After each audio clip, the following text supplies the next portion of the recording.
Township ಜಟಾಪಟಿ ಮುಂದುವರಿತಾ ಇದೆ.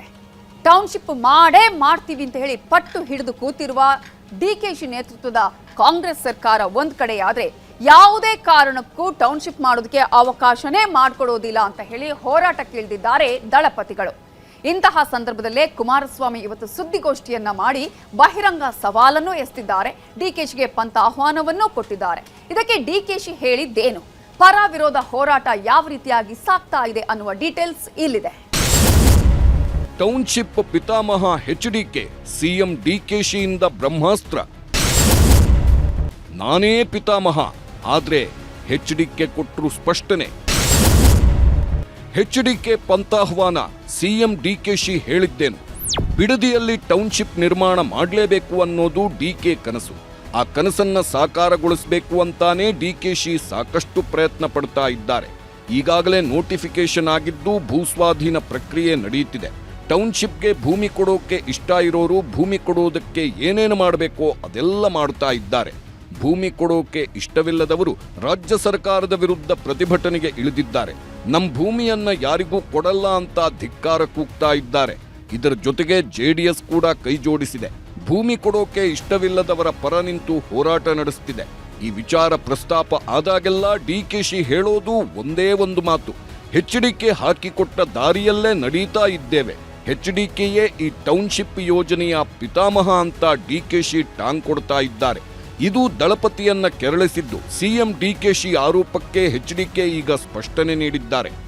ಎಚ್ಡಿಕೆಯೇ ಟೌನ್ಶಿಪ್ಗೆ ನಾಂದಿ ಹಾಡಿದ್ದು, ಇದನ್ನು ನಾವು ಮುಂದುವರಿಸ್ತಾ ಇದ್ದೇವೆ. ಇದು ಸಿಎಂ ಡಿಕೆಶಿ ಮಾತು. ಈ ಮಾತಿಗೆ ಕೇಂದ್ರ ಸಚಿವ ಎಚ್ಡಿಕೆ ಪ್ರತಿಕ್ರಿಯೆ ನೀಡಿದ್ದಾರೆ. ಸೋಮವಾರ ಈ ಕುರಿತು ಸುದ್ದಿಗೋಷ್ಠಿ ನಡೆಸಿ ಮಾತಾಡಿದ ಎಚ್ಡಿಕೆ ದಾಖಲೆಗಳ ಮೂಲಕ ಸ್ಪಷ್ಟನೆ ನೀಡಿದ್ದಾರೆ.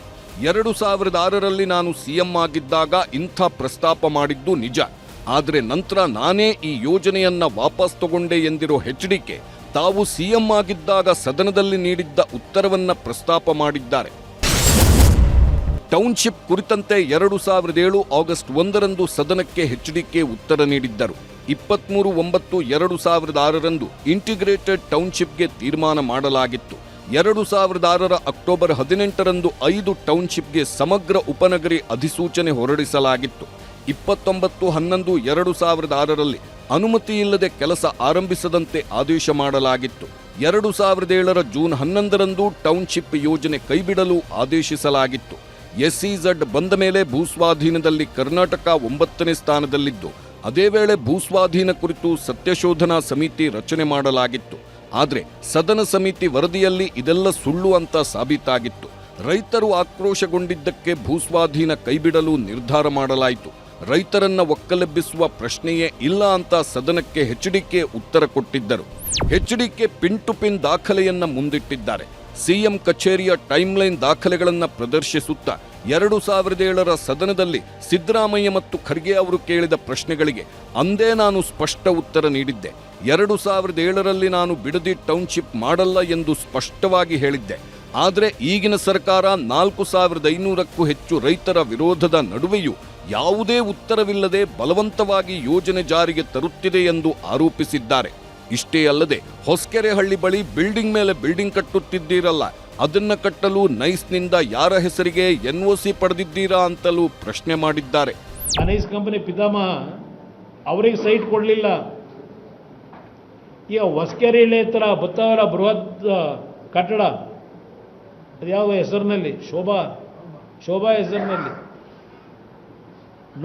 ಡಿನೋಟಿಫಿಕೇಶನ್ ಮಾಡಿಸ್ಕೊಂಡು ಇದೇ ನೈಸ್ ಕಂಪ್ನಿ ಕೆಣಿ ಹತ್ರ ಎನ್ಒಸಿ ತಗೊಂಡಿದ್ದೀರಲ್ಲಪ್ಪ, ಯಾರ ಹೆಸರಿಗೆ ತಗೊಂಡ್ರಿ, ಯಾರು ಕೊಟ್ಟವರು, ಡಿನೋಟಿಫಿಕೇಶನ್ ಮಾಡಿಸ್ಕೊಂಡ್ರಲ್ಲ, ಹಾಗೆ ಯಾಕೆ ನಿಮ್ಮನ್ನು ಜೈಲಿಗೆ ಕಳಿಸ್ತಿಲ್ಲ ಯಾರು? ಇನ್ನೂ ಕಟ್ತಾ ಇದ್ದೀರಲ್ಲ, ಮಾಡಿ ಮೇಲೆ ಕಟ್ತಾ ಇದ್ದೀರಲ್ಲ.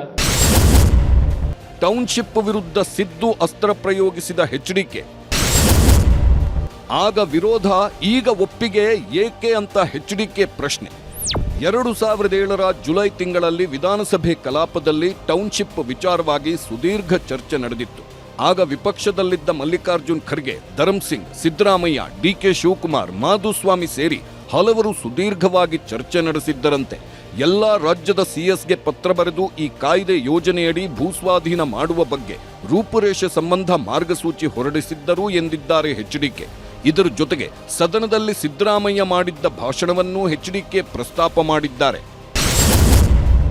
2007ರಲ್ಲಿ ಸದನದಲ್ಲಿ ಸಿದ್ದರಾಮಯ್ಯ ಭಾಷಣ ಮಾಡಿದ್ದರು. ಬೆಂಗಳೂರು ಸುತ್ತ 1.19 ಲಕ್ಷ ಎಕರೆ ಭೂಸ್ವಾಧೀನ ಮಾಡಿಕೊಳ್ಳುತ್ತಿದ್ದಾರೆ. ವಿವಿಧ ಯೋಜನೆಗಳಿಗೆ ರೈತರ ಭೂಮಿ ವಶಪಡಿಸಿಕೊಳ್ಳಲಾಗುತ್ತಿದೆ. ಕೆಸಿ ರೆಡ್ಡಿ ಅವರಿಂದ ಧರ್ಮಸಿಂಗ್ ವರೆಗೆ 18,000 ಎಕರೆ ಮಾತ್ರ ಸ್ವಾಧೀನ ಮಾಡಿಕೊಳ್ಳಲಾಗಿದೆ. ಆದರೆ ಕುಮಾರಸ್ವಾಮಿ ಸಿಎಂ ಆದ ಮೇಲೆ 60,000 ಎಕರೆ ಸ್ವಾಧೀನಕ್ಕೆ ಪ್ರಯತ್ನಿಸಲಾಗಿದೆ.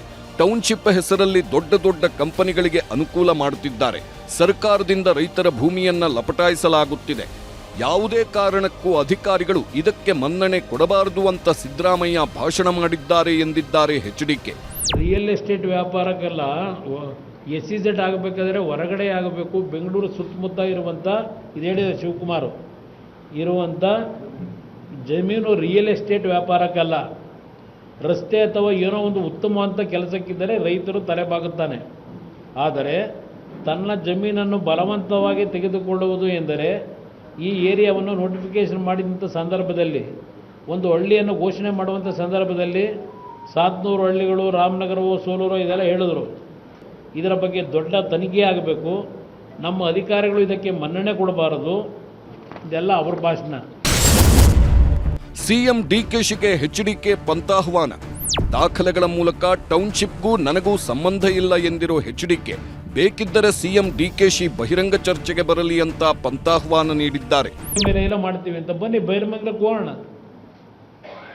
ನಿಜಕ್ಕೂ ರೈತರು ಒಪ್ಪಿದ್ದಾರೆ. ಇಲ್ಲಿ ಮಾಡಬಾರದು ಮಾಡಿದ್ದೀರಿ. ಅದೇನು MLA ಹೋಗ್ಬಿಟ್ಟು ಚೆಕ್ ಕೊಡೋದು ಉಂಟಾ? ಇದ್ಯಾವಾಲಿಂದ ಈ ಹೊಸ ಕಾನೂನು ತಂದ್ರಿ?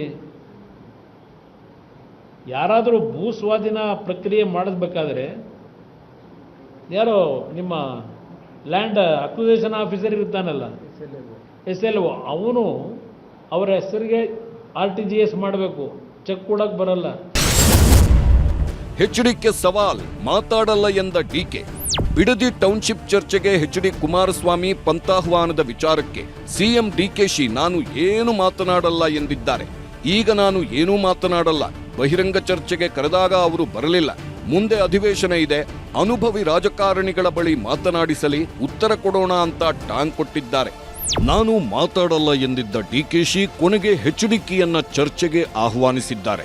ಜೂನ್ 26ನೇ ತಾರೀಕು ಬೆಳಿಗ್ಗೆ 11 ಗಂಟೆಗೆ ವಿಧಾನಸೌಧದ ತಮ್ಮ ಕಚೇರಿಗೆ ಆಹ್ವಾನ ನೀಡಿದ್ದು 5 ಮಂದಿ ಪ್ರತಿನಿಧಿಗಳನ್ನ ಕರೆತರಲು ಪತ್ರದ ಮೂಲಕ ಆಹ್ವಾನ ನೀಡಿದ್ದಾರೆ.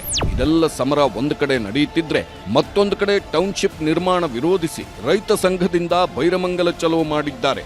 ಬಿಡದಿಯ BGS ವೃತ್ತದಿಂದ ಬೈರಮಂಗಲ ಗ್ರಾಮದವರೆಗೆ ನೂರಾರು ರೈತರು ಬೈಕ್ ರ್ಯಾಲಿ ಮಾಡಿ ರಾಜ್ಯ ಸರ್ಕಾರದ ವಿರುದ್ಧ ಆಕ್ರೋಶ ವ್ಯಕ್ತಪಡಿಸಿದ್ದಾರೆ.